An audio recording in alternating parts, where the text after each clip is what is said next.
ಚಂದ್ರಶೇಖರ್ ಅವರು ಇವತ್ತು ಕೇರಳದಲ್ಲಿ ಮುನ್ನಡೆ ನಾಯಕ ನರೇಂದ್ರ ಮೋದಿ ಮತ್ತೆ ಭಾರತ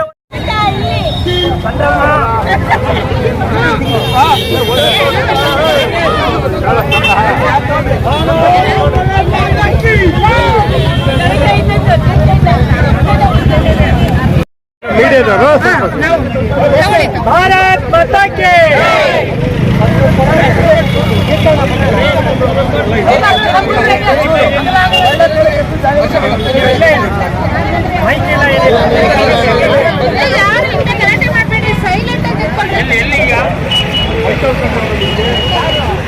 ಆತ್ಮೀಯ ಕಾರ್ಯಕರ್ತ ಬಂಧುಗಳೇ, ನಿನ್ನೆಯಿಂದ ನಾವೆಲ್ಲ ವಾಟ್ಸಪ್ ಅಲ್ಲಿ ಒಂದು ಹಾಕ್ತಾ ಇದ್ವಿ. ಬಂಗಾಳದ ಚುನಾವಣೆಯ ಫಲಿತಾಂಶ ಬಂಗಾಳಕ್ಕಲ್ಲ ಭಾರತಕ್ಕೋಸ್ಕರ ಅಂತ. ಯಾಕೆ ಆ ಮಾತು ಹೇಳ್ತಾ ಇದ್ವಿ ಅಂದ್ರೆ, ವೆಸ್ಟ್ ಬೆಂಗಾಲಲ್ಲಿ ಮಮತಾ ಬ್ಯಾನರ್ಜಿ ಗೆದ್ರೆ ಬಾಂಗ್ಲಾದೇಶದಲ್ಲಿರ್ತಕ್ಕಂಥ ಒಬ್ಬ ಸಂಸದ ಅವ್ರ ಸಂಸತ್ತಲ್ಲಿ ಮಾತಾಡ್ತಾನೆ. ಏನಂತ ಮಾತಾಡ್ತಾನೆ? ಇವತ್ತೇನಾದ್ರೂ ವೆಸ್ಟ್ ಬೆಂಗಾಲಲ್ಲಿ ಬಿಜೆಪಿ ಗೆದ್ರೆ ಇವತ್ತು ನಮಗೆ ಉಳಿಗಾಲ ಇಲ್ಲ ಅಂತ ಯಾರು ಹೇಳ್ತಾರೆ? ಬಾಂಗ್ಲಾದೇಶದ ಸಂಸತ್ ಸದಸ್ಯ ಹೇಳ್ತಾನೆ. ಅವನಿಗೆ ಬೇಕಾಗಿರೋ ಸರ್ಕಾರ ಯಾವುದು ಅಂದ್ರೆ ಮಮತಾ ಬ್ಯಾನರ್ಜಿ, ತೃಣಮೂಲ ಕಾಂಗ್ರೆಸ್. ಈ ಸರ್ಕಾರ ಬಂದ್ರೆ ಬಾಂಗ್ಲಾದೇಶದ ಸರ್ಕಾರ ಬಂದಂಗೆ. ಬಾಂಗ್ಲಾದೇಶ ವೆಸ್ಟ್ ಬೆಂಗಾಲಲ್ಲಿ ಬಿಜೆಪಿ ಗೆದ್ರೆ ಭಾರತದ ಸರ್ಕಾರ ಬಂದಂಗೆ. ಹಾಗಾಗಿ ಇವತ್ತು ಪಶ್ಚಿಮ ಬಂಗಾಳದ ಚುನಾವಣೆ ಕೇವಲ ಬಂಗಾಳದ ಚುನಾವಣೆ ಆಗಿರ್ಲಿಲ್ಲ, ಭಾರತದ ಚುನಾವಣೆ ಆಗಿತ್ತು.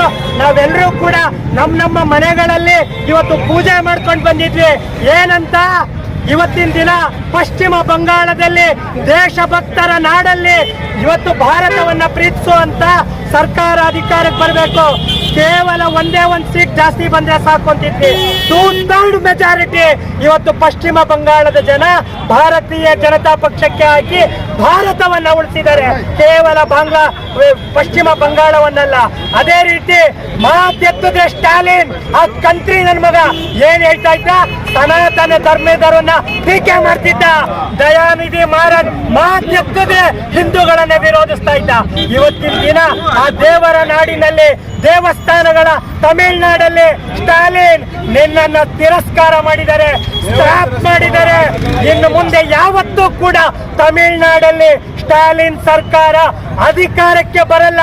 ಇನ್ನೇನಿದ್ರು ಕೂಡ NDA ನೇತೃತ್ವದ ಸರ್ಕಾರ, ಸನಾತನಿಗಳ ಸರ್ಕಾರ, ಹಿಂದೂಗಳ ಸರ್ಕಾರ ಇವತ್ತು ತಮಿಳುನಾಡಲ್ಲಿ ಅಸ್ತಿತ್ವಕ್ಕೆ ತಂದಿದ್ದಾರೆ. ಹಾಗಾಗಿ ತಮಿಳುನಾಡಿನ ಮತದಾರರಿಗೂ ಕೂಡ ಭದ್ರಾವತಿಯ ಬಿಜೆಪಿ ವತಿಯಿಂದ ಹೃತ್ಪೂರ್ವಕವಾದ ಧನ್ಯವಾದಗಳನ್ನ ಅರ್ಪಿಸ್ತೀನಿ.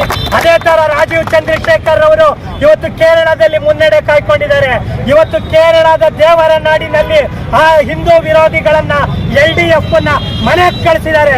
ಮುಂದಿನ ದಿನ ಅಲ್ಲೂ ಕೂಡ ರಾಷ್ಟ್ರೀಯ ಸ್ವಯಂ ಸೇವಕ ಸಂಘದ ಸ್ವಯಂ ಸೇವಕ ಕೇರಳದಲ್ಲೂ ಕೂಡ ನಾವು ಅಧಿಕಾರದಲ್ಲಿ ಇಡ್ತೀವಿ. ಪುದುಚೇರಿನಲ್ಲಿ ಕಾಂಗ್ರೆಸ್ ಇವತ್ತು ಧೂಳಿಪಟ ಆಗೋಗಿದೆ, ಅಲ್ಲೂ ಕೂಡ ಬಿಜೆಪಿ ಅಧಿಕಾರಕ್ಕೆ ಬರ್ತಾ ಇದೆ. ಅಸ್ಸಾಮಲ್ಲಿ ಸೆಂಚುರಿ ಹೊಡೆದು 3ನೇ ಬಾರಿ ಇವತ್ತು ಹಿಂದೂಗಳ ಪರವಾಗಿರ್ತಕ್ಕಂಥ ಇವತ್ತು ವ್ಯಕ್ತಿ ಅಲ್ಲಿ ಅಧಿಕಾರಕ್ಕೆ ಹಿಡಿತಾ ಇದ್ದಾನೆ. ಒಟ್ಟಾರೆ ಇಡೀ ದೇಶದಲ್ಲಿ ಇವತ್ತು ಹಿಂದೂಗಳನ್ನ ದ್ವೇಷಿಸುವಂತವರನ್ನ ಮನೆಗೆ ಕಳಿಸ್ತಾ ಇದ್ದಾರೆ. ಹಿಂದೂಗಳ ಸನಾತನಿಗಳಿಗೆ ಅವಮಾನ ಮಾಡುವಂತವ್ರನ್ನ ನೀವ್ ಏನ್ ಬೇಕಾದ್ರೂ ಟಿವಿ ಕೊಡ್ರಿ, ರೆಫ್ರಿಜರೇಟರ್ ಕೊಡ್ರಿ, ನಾವು ಮಾತ್ರ ಹಿಂದುತ್ವಕ್ಕೋಸ್ಕರ, ಸನಾತನಿಗಳಿಗೋಸ್ಕರ, ಈ ದೇಶಕ್ಕೋಸ್ಕರ 144 ಕೋಟಿ ಭಾರತೀಯರಿಗೋಸ್ಕರ ನಾವು ವೋಟ್ ಹಾಕ್ತೀವಿ ಅಂತ ಇವತ್ತು ವೆಸ್ಟ್ ಬೆಂಗಾಲ್, ತಮಿಳುನಾಡು, ಪುದುಚೇರಿ, ಅಸ್ಸಾಂ, ಕೇರಳ ಎಲ್ಲ ಕಡೆ ಇವತ್ತು ಸನಾತನಿ ಹಿಂದೂಗಳ ಪರವಾಗಿರ್ತಕ್ಕಂಥ ಮತದಾರ ಆಗಿದೆ. ಎಲ್ಲರಿಗೂ ಕೂಡ ಭದ್ರಾವತಿಯ ಬಿಜೆಪಿ ವತಿಯಿಂದ ಧನ್ಯವಾದಗಳನ್ನು ಅರ್ಪಿಸುವಂತದ್ರ ಜೊತೆಗೆ ವಿಶ್ವ ನಾಯಕ ನರೇಂದ್ರ ಮೋದಿ ಮತ್ತೆ ಭಾರತವನ್ನ ವಿಶ್ವಗುರುವನ್ನಾಗಿ ಮಾಡುವಂತದ್ರಲ್ಲಿ ಮುಂಚೂಣಿಯಲ್ಲಿದ್ದಾರೆ.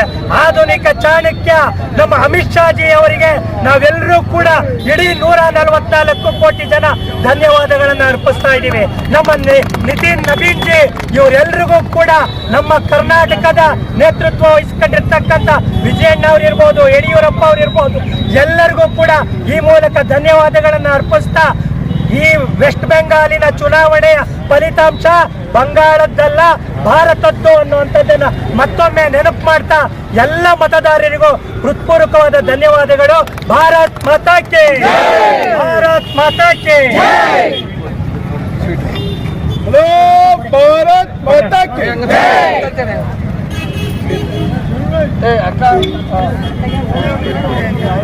ನೋಡ್ ತಿನ್ಸ್ರಪ್ಪ ಶುಗರ್ ಇರೋರಿಗೆಲ್ಲ ಒಂದೊಂದು ತುರುಕ್ ಬಿಡ್ರಿ, ಒಂದೊಂದು ತುರುಕ್ ಬಿಡ್ರಿ.